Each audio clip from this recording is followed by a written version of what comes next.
চাকরি দেওয়ার নাম করে লক্ষ লক্ষ টাকার প্রতারণার অভিযোগে গ্রেপ্তার ইসলামপুর এসডিও অফিসের এক ডি গ্রুপের কর্মচারী। এই ঘটনায় চাঞ্চল্য ছড়িয়ে পড়ে এলাকায়।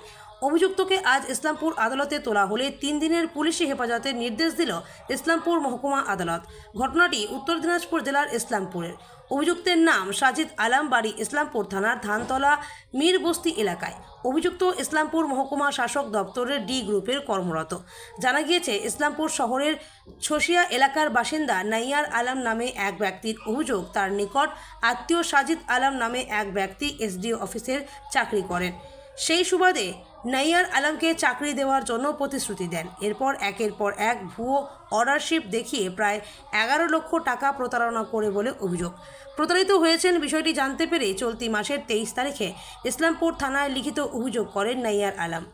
অভিযোগের ভিত্তিতে শুক্রবার রাতে অভিযুক্ত সাজিদ আলমকে গ্রেপ্তার করে ইসলামপুর থানার পুলিশ। শনিবার অভিযুক্তকে ইসলামপুর মহকুমা আদালতে তোলা হলে অভিযুক্তকে 3 দিনের পুলিশি হেফাজতের নির্দেশ দিল ইসলামপুর মহকুমা আদালত। ঘটনার তদন্ত শুরু করেছে পুলিশ। আজকে সাজিদ আলমকে ফরওয়ার্ড করা হয়েছে কোর্টে। তার বিরুদ্ধে নাইয়ার আলম এই অভিযোগটা করছে। তার বক্তব্য ছিল যে তার কাছ থেকে জব প্রোভাইড করবে, সেই উদ্দেশ্যে তার কাছ থেকে 11 লক্ষ টাকা নিয়ে নেয়। পরবর্তীতে তাকে কোনো জবও দেওয়া হয় না এবং তার টাকাটা তাকে ফেরত দেওয়া হয় না। সেই পরিপ্রেক্ষিতে এই কেসটা শুরু হয় 420 এবং 406 সেকশন দিয়ে। এই কেসে আজকে ইনভেস্টিগেটিং অফিসার 7 ডেজ পিসিআর চেয়েছিল এই আসামি। সেই হিসাবে রানেট court hearing board side hearing শুনে 3 ডেজ পিসিআর অ্যালাউ করেছেন। বলছি জব বলতে সেটা কি ধরনের জব? জব কথাটাই উল্লেখ করেছেন উনি, মানে চাকরি আর কি, চাকরি দেওয়া না। এটা কবে নাগাদ নিয়েছিল এই 11 লক্ষ টাকা? এই বেশ 2021 সালের পরবর্তী তারিখ থেকে আর কি। এই নাইয়ার আলমের বাড়ি কোথায়? সেই ডিটেলসটা আমরা নোট করিনি আর কি।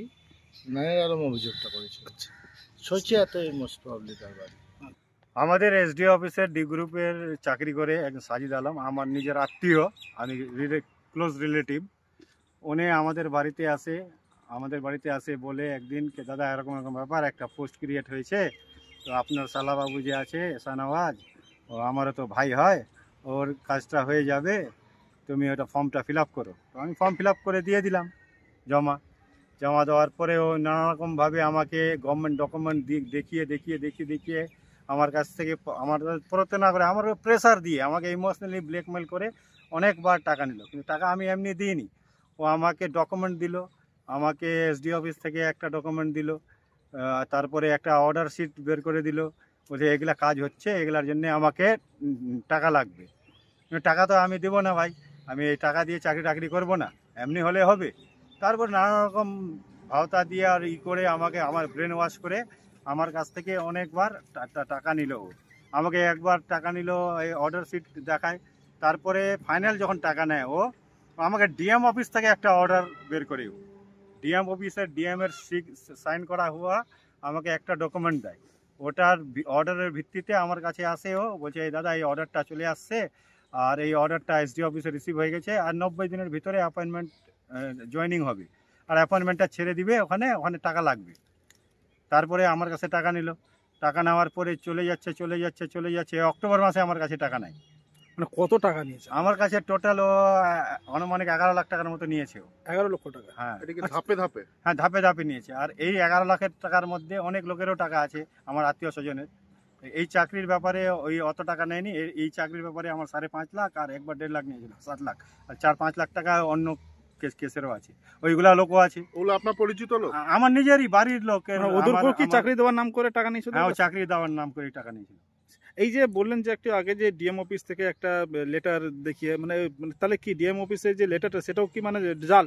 ওটাও জাল হবে, এডিট করে দিয়েছে মনে হয়। তারপরে আপনি কেস করলেন কবে? হ্যাঁ, আমি কেস করছিলাম 22 তারিখ রাতে, 23 তারিখে আমি রিসিভ নিলাম। আর এর মধ্যে ও অনেকবার আমাকে বলছে দাদা এগুলা করেন না, আপনি আপনার টাকাটা আমি ফেরত দিয়ে দেবো। কিন্তু 6 মাস ধরে আমাকে শুধু ঘোরাচ্ছি। যখন আমি আর দেখছি নিজের মধ্যে আত্মীয় ঝগড়া ঝামেলা করতে যাবো না, আমি ল অ্যান্ড অর্ডার হাতে নিতে যাবো না, আমি কোনো বেআইনি কাজ করব না। যেহেতু আমি এটাও তো একটা এই চাকরির নাম করে ও টাকাটা নিয়েছে, আমিও ফেঁসে গেছি আর কি, ওর ভাওতায় পড়ে গেলাম। এটা আমার দিক থেকে ভুলেও হয়ে গেল।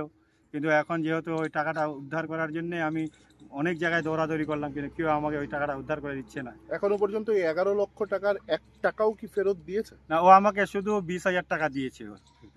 আর তারপরে ও আমাকে আবার কোর্টে যায় অ্যাফিডেভিট করে দিল। হুম। ও নিজে অঙ্গীকার করছে কি আমি টাকা নিয়েছি, টাকা নিয়ে অ্যাফিডেভিট করে দিল কি দুইভাবে আমি টাকাটা দিয়ে দেবো ফিরে। আমার কাছে ও অ্যাফিডেভিটের কপিও আছে। তো এই যে চাকরি দেওয়ার নাম করে নিচে যে কিসের চাকরি দেওয়ার কথা বলছিল? ও বলে পেশকারের, কোথাকার? এই ইসলামপুর কোর্টেই, ও আচ্ছা। কোর্টে এসডি অফিসে। আচ্ছা, উনি যে চাকরি করে উনি কোথায় চাকরি করে? ও এসডি অফিসে চাকরি করে, ডি গ্রুপে। এসডি অফিসে ডি গ্রুপে। আর ওকে এটা কত SDO সালে? চাকরি দিবেই বলে কি নিছিল টাকা? হ্যাঁ হ্যাঁ হ্যাঁ, বললাম যে এই কত সাল থেকে আপনার কাছ থেকে এই টাকাটা নিচ্ছে? 2021 সাল থেকে। 2021 সাল থেকে আপনাকে মানে এই চাকরি দেওয়ার নাম করে এই টাকা আস্তে আস্তে ধাপে ধাপে নিচ্ছে। হ্যাঁ তো এখন তো আপনি তো কমপ্লেন করেছেন, হ্যাঁ, আমি কমপ্লেন করেছি। কি চাইছেন এখন? এখন চাইছি যা কোর্টের মাধ্যমে যা হবে ফয়সলা। আমার এখন কোর্টের উপরে আস্থা আছে যে কোর্ট আমার বিচার করবে। যে আরেকটা বিষয় থাকছে, এই যে চাকরি দেওয়ার নাম করে যে আপনি যে টাকা দিয়েছেন, এটাও তো এক প্রকার আপনারও তো ভুল হয়েছে। হ্যাঁ, ভুল হয়েছে, কিন্তু ওটা আমার খুব ক্লোজ রিলেটিভ না, সেই জন্য বিশ্বাসটা করতে হলো। আমি জানি কি আগে লাগবে না, ও আমার কাছে আগে কিছুই নেইনি।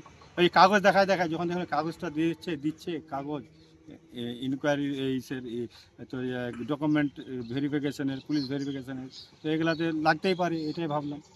তো কখন আপনি বুঝতে পারলেন যে এটা ফলস? এটা যখন ও এসডি অফিস, একদিন এসডি অফিস গেলাম আমি, এই অর্ডারটা ডিএম অফিসের অর্ডারটা দেখার পর আমি বললাম না একবার ইনকোয়ারি করে নিকি এটা ফেক না এটা অরিজিনাল, এটা ফেকও হতে পারে। কারণ যখন আমি শুনতে পারলাম কি অনেক লোকের টাকা নিয়েছে, যখন আমি শুনতে পারলাম অনেক লোকের টাকা নিয়ে অনেক লোক আমার কাছে আসলো, আমার আত্মীয় স্বজনগুলো বলছে, তারপরেই আমি এসডি অফিসে গেলাম, যখন ইনভেস্টিগেশন করে দেখলাম তো এটা তো জালি। তারপরে আপনি মামলা করলেন? আর তারপরে আমি মামলা করলাম। কি নাম আপনার? আমার নাইয়ার আলম।